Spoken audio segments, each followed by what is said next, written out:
وإذا رأوا تجارة أو لهوا انفضوا إليها وتركوك قائما قل ما عند الله خير من اللهو ومن التجارة والله خير الرازقين। অর্থ, এবং যখন তারা ব্যবসায়িক পণ্য অথবা বিনোদন দেখতে পায়, তখন তারা সেদিকে ছুটে যায় এবং তোমাকে দাঁড়ানো অবস্থায় খুতবা দিতে ছেড়ে যায়। বলো হে নবী, আল্লাহর কাছে যা কিছু আছে তা বিনোদন ও ব্যবসা অপেক্ষা উত্তম, আর আল্লাহই শ্রেষ্ঠ ঋগদাতা।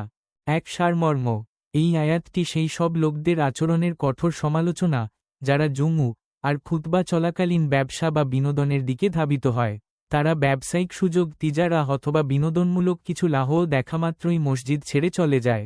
তারা আল্লাহর রাসূলকে সাল্লাল্লাহু আলাইহি ওয়াসাল্লাম একাকী দাঁড়ানো কাইমান অবস্থায় ছেড়ে যায়, যা চরম অবাধ্যতা। আল্লাহর নবীকে নির্দেশ দিচ্ছেন যেন তিনি তাদের স্মরণ করিয়ে দেন আল্লাহর পুরস্কারই শ্রেষ্ঠ। আল্লাহর কাছে যা আছে তা ক্ষণস্থায়ী বিনোদন এবং পার্থিব ব্যবসা উভয়ের চেয়ে উত্তম, কারণ আল্লাহর পুরস্কার চিরস্থায়ী ও উচ্চ মর্যাদা সম্পন্ন। আয়াতে স্পষ্ট ঘোষণা করা হয়েছে যে আল্লাহই হলেন শ্রেষ্ঠ ঋগদাতা খায়রুর রাইকিন। এটি পার্থিব লোভ এবং আধ্যাত্মিক দায়িত্বের মধ্যেকার দ্বন্দ্বকে তুলে ধরে। 2 সারাংশ, এই আয়াতে সেই সময়ের একটি বাস্তব চিত্র তুলে ধরা হয়েছে যখন মুসলমানেরা বস্তুগত লোভে তাড়িত হতো। এই আচরণ প্রমাণ করে যে তাদের কাছে পার্থিব লাভ ধর্মীয় দায়িত্বের চেয়ে বেশি গুরুত্বপূর্ণ ছিল। খুতবা চলাকালীন মসজিদ ত্যাগ করা ছিল আল্লাহর বাণী এবং রাসূলের মর্যাদার প্রতি চরম অসম্মান। এই কাজের মাধ্যমে তারা পরকালের অসীম কল্যাণকে তুচ্ছ জ্ঞান করেছিল। আল্লাহ স্মরণ করিয়ে দিচ্ছেন যে জীবনের আসল রিক ও কল্যাণ আল্লাহর হাতেই রয়েছে। ব্যবসা বা বিনোদনে ছোটাছুটি করা আল্লাহর রিকের ওপর অবিশ্বাসের লক্ষণ।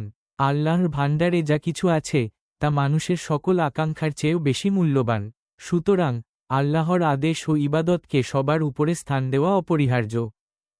3 তাৎপর্য, এই আয়াতটি ইবাদত ও জাগতিক জীবনের অগ্রাধিকারের মধ্যে পার্থক্য নির্ণয় করে। আল্লাহর কাছে যা আছে তা উত্তম, এই ঘোষণাটি জাগতিক লাভের প্রতি আসক্তি ত্যাগ করার নির্দেশ।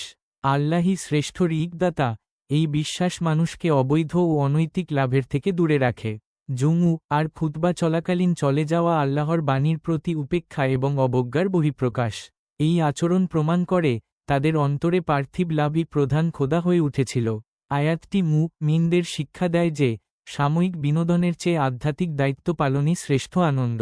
এটি মুনাফিক্কি ভণ্ডামি এর একটি স্পষ্ট উদাহরণ, যেখানে মুখে আনুগত্য আর কাজে অবাধ্যতা। আল্লাহর এই চূড়ান্ত বাণী মানুষকে আসক্তিমুক্ত জীবন যাপনে উৎসাহিত করে। 4 শিক্ষণীয়, সময়ানুবর্তিতা, ইবাদতের সময় বিশেষত জুমু আর মতো ফরজ ক্ষেত্রে সময় নষ্ট না করা এবং মনোযোগী থাকা। অগ্রাধিকার, জাগতিক ব্যবসা, লাভ বা বিনোদনকে কখনোই আল্লাহর ইবাদতের ওপর স্থান না দেওয়া। আসল ঋগদাতা, বিশ্বাস রাখা যে আমাদের সকল ঋকের উৎস একমাত্র আল্লাহ। পার্থিব আসক্তি ত্যাগ, ক্ষণস্থায়ী পৃথিবীর লোভ ও মোহ থেকে নিজেকে রক্ষা করা। রাসূলের সম্মান, আল্লাহর বাণীর সম্মান ও মর্যাদা রক্ষা করা, যেমন রাসূলের সামনে করা হয়েছিল।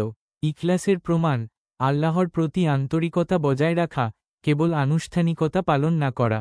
পরকালের লাভ, দুনিয়ার সামান্য লাভের চেয়ে আখিরাতের অসীম প্রতিদানকে বেশি গুরুত্ব দেওয়া। আদেশের প্রতি বাধ্যতা, আল্লাহর পক্ষ থেকে কোনো আদেশ আসলে সব কিছু ছেড়ে সেদিকে মনোনিবেশ করা।